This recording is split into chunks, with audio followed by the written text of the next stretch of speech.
Hi! Today I'm going to show you how to knit a onesie for a baby, and it's going to look like this when you're done. And the pattern should hopefully be on my website, and there should be a link in the description for that. And otherwise, I just wanted to say that in this video, unfortunately, I only got to the first part, so there is another part next week. And this is just so that I can show you in detail what I am doing, rather than just going through it really fast. So yeah. I have this one, and I also made a variation on it, and I'm sorry I didn't work in all of the ends, but it looks like this, and instead of the ribbing at the bottom, it has little socks instead. So I also, with these videos, I wanted to show you the variations that you can do in the pattern that are usually quite difficult to get when you're just reading it. Like, you can do this, and you can do this, and that, and people are sort of like, what am I supposed to choose? It's a little bit easier, I think, to communicate that in a video format, so let's go do this. For this project you are going to need some stitch markers. It does not matter what kind you have. You can use these that are completely round. I have some that can be moved. As long as you don't move them, it's not a problem. You just slip it and don't actually take it off. And you can also, if you don't want to use these, or you find them annoying, or you don't want to buy them, just take a piece of yarn, do a tight knot on it. It just has to be a different color than the yarn that you're going to be using. Just make a knot on it, and you have a stitch marker.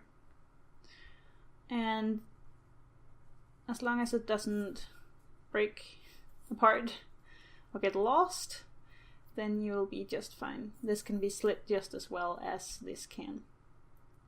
I am going to be using these.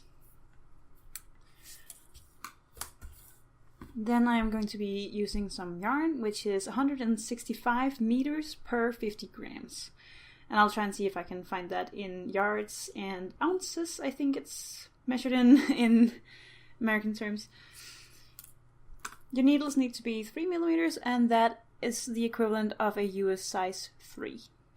So first we need to cast on, and to figure out how long this tail is, there was actually a subscriber that sent me a very, very great tip, which is that you look at your pattern and then you see how many stitches you need to cast on, and then in order to figure out how long the tail has to be, you just wrap the yarn around your needle that amount of times, and then you get the length.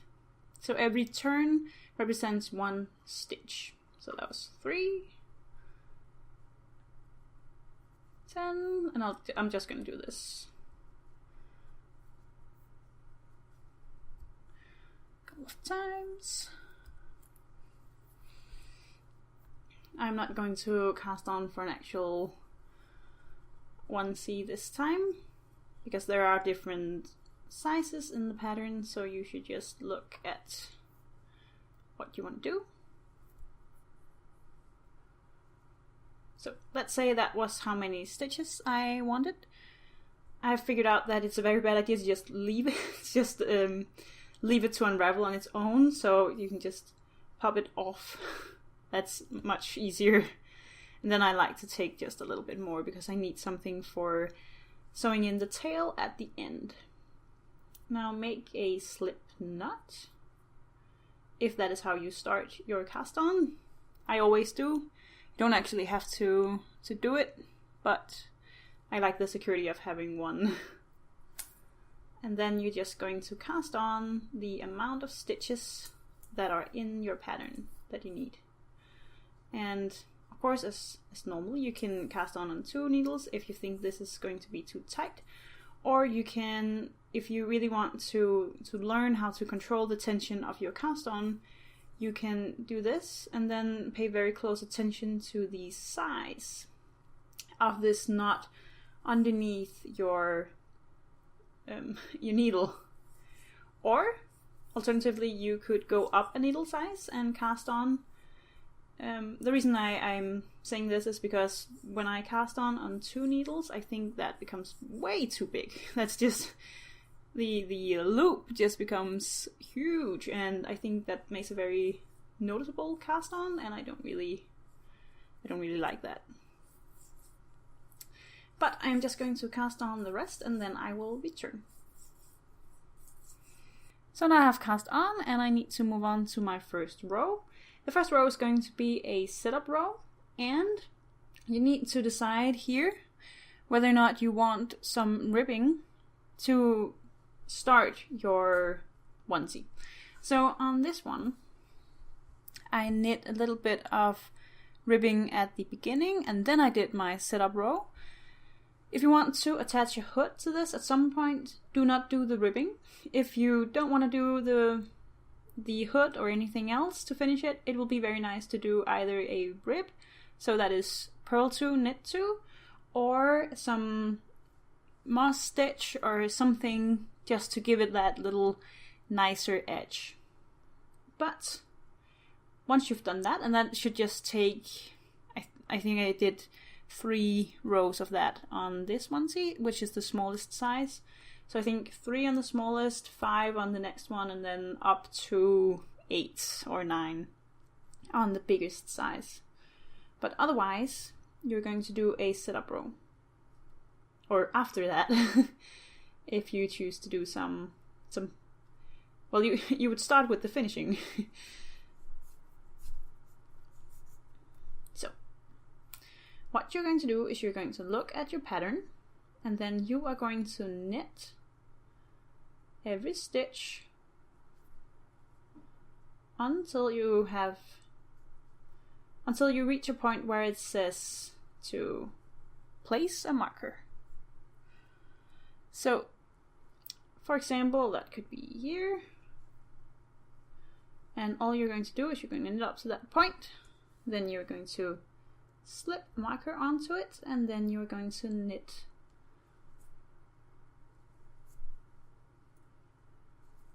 along until you get to the next point where it says to put on a marker. So it may be a little bit intimidating because there's this new thing which says place marker, but it's just taking the marker, putting it on, and knitting. There's nothing else to it. When you have done the first sit-up row, just turn and purl back. So when you have completed the first 2 rows and you're back on the right side of the work, you'll start doing 2 things. We need to increase at the markers, and I'll show you how to do that. And we need to start making a nice edge here for us to sew in the zipper later. So that is done on this side by putting the yarn in front and then just slipping the first stitch. And then you can put it back to the back of the work and you can continue. This just gives us a little bit of a rolling edge, which will be nicer to sew in later. Now knit up to the first marker.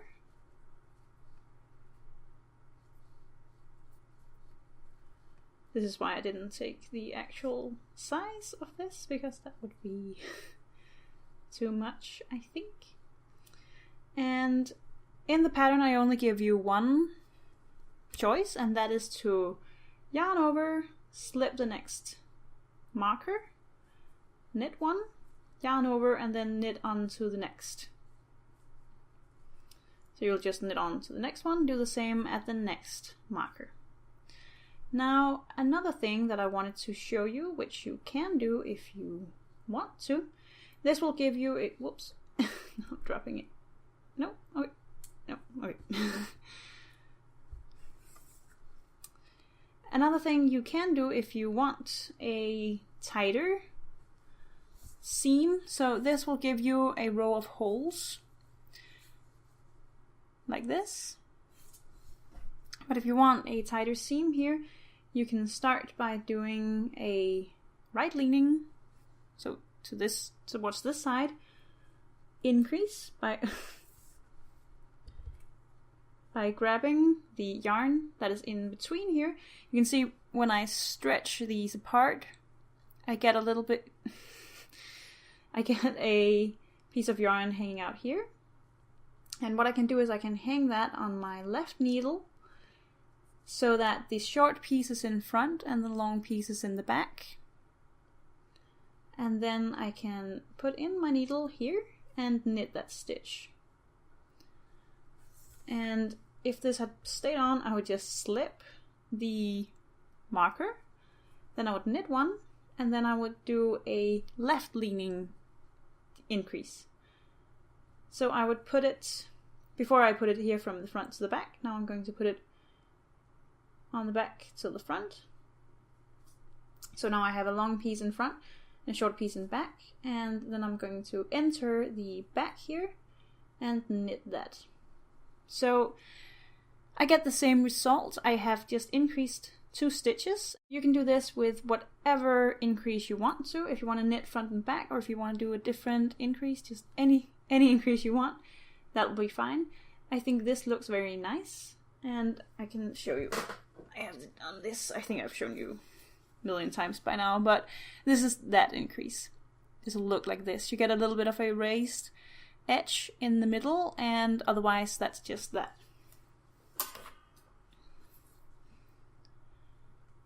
And then again you just knit on till the next marker, and you would increase before and after that too. So you increase before the marker, you slip the marker, then you knit one, that is going to be the center spine of your increase, and then you are going to increase on the other side of that. And if you do it differently, that's fine, as long as the marker stays in the same place, so that that center spine is going to line up all the way down.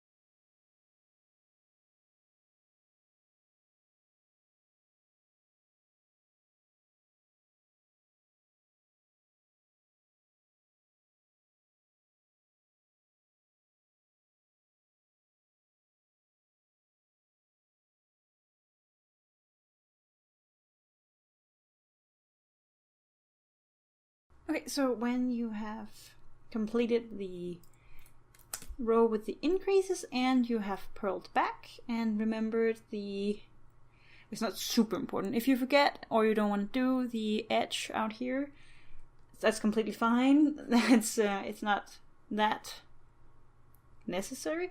It just makes it look nicer once we start sewing on the zipper, and obviously if you don't want the zipper, then you're gonna have to do a button band anyway, and then you don't need it. But now you can see that it has grown a little bit, and that is actually, no, that's not why I am using my circular needles. I am always using my circular needles because otherwise I get sort of neck pain from cramping with the straights. But this is going to grow, obviously.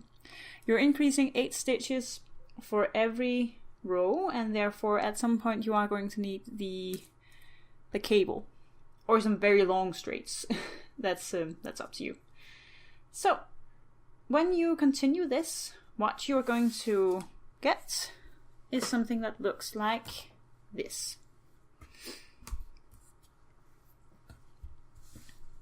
So as you can see here, I just did the yarn overs, and I started in here, and then it has grown outwards, and now it is actually filling up these needles. I think this is a little bit longer than the other, but still. And here I didn't do any start thing. I didn't do any ribbing at the beginning, so this is what that looks like, and it is rolling because it hasn't been blocked or anything. I am just in the process of knitting this. So what we need to do now is we need to figure out what is what. So obviously when you see it like this, or I hope it's obvious anyway, is that this is the front and this is where your cardigan will open, or if it's not really a cardigan, but this is where the zipper is going to be, so this is where it's going to open. These are the sleeves, and this is the back.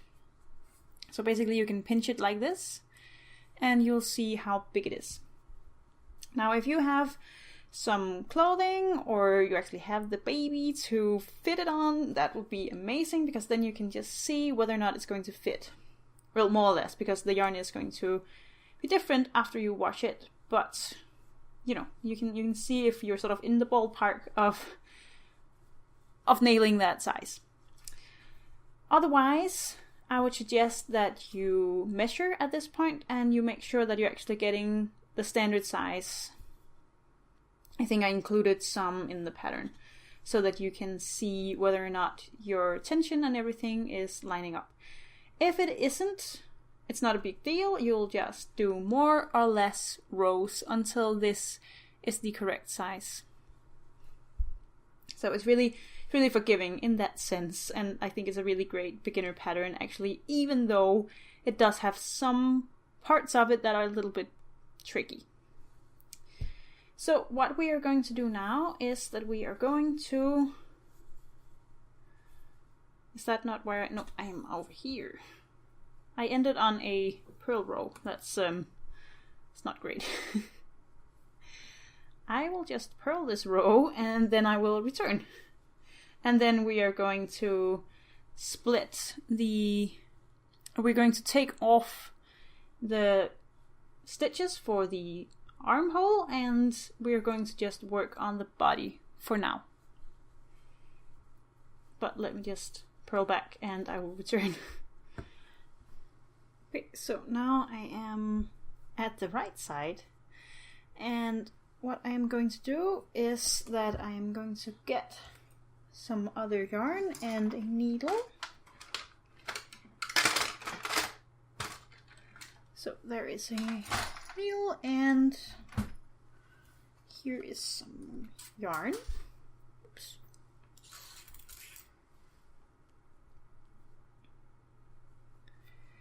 And I'm just going to cut off a good amount of this yarn, and I'm going to have it ready for when I get to the first marker.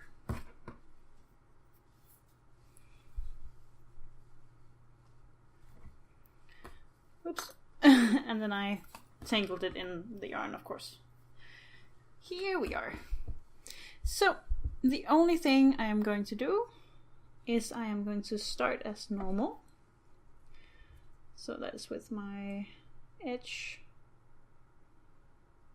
stitch here. And then I am going to knit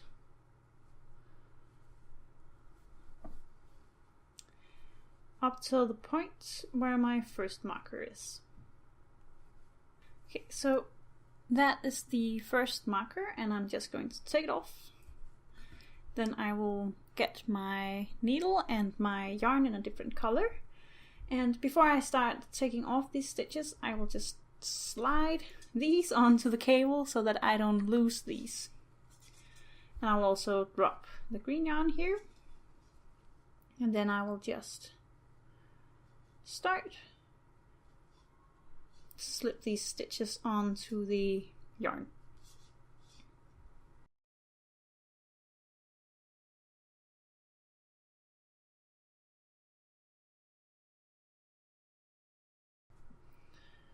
And as you can see, I am just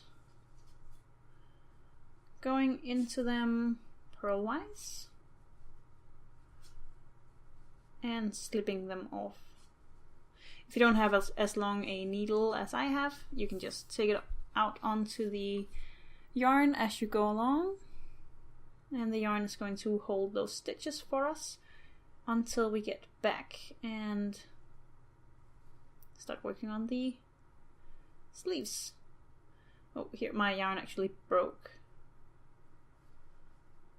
So yeah, I have a little thing there at the end here.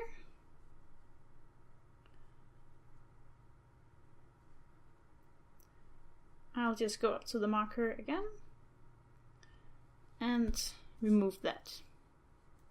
So you can see here before I included the stitch that is in between. That is a part of my sleeve on this side. So I just want it to be a part of my sleeve on this side too.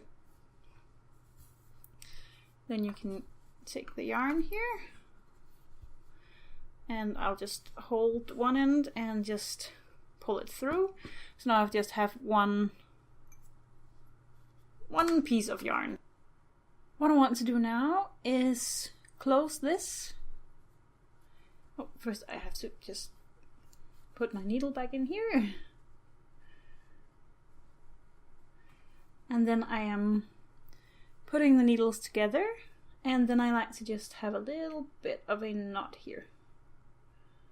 So I'll just take this and knot it very loosely. And it is at this stage that you are able to actually put it on and, you know, put an actual arm through this hole and see whether it works or not. This is the shoulder part, so this is not the arm necessarily. So then we need to just move on. Whoops, I bumped the camera, I'm sorry. Here we are. And I'll just continue knitting just to close that underarm.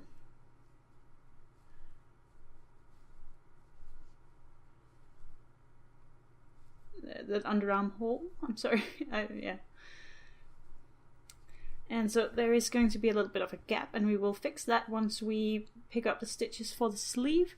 But for now, just knit until you get to the other arm, and then you will do exactly the same, so that you will get a round, or a row that is just the front, the back, and the other front, and then the sleeves are going to be collapsed. And we can just work on the body.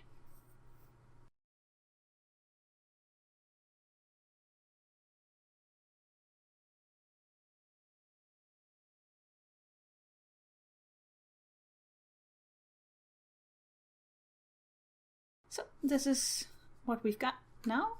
So you have now knit the collar, the top of the sleeves. So basically we're at, I think the shoulder is going to end here around, and we have something that actually looks a little bit like a tiny cardigan. And so next week I will show you how to move on. I basically just go around here now, and then I will show you how to do the legs, which is a little bit difficult because we are knitting them at the same time. So it's not hard to do, but it's perhaps hard to read out of the pattern what you're actually going to do. So, and then of course we're going to pick up the sleeves and knit those. Thank you so much for watching, and I hope to see you again next Friday.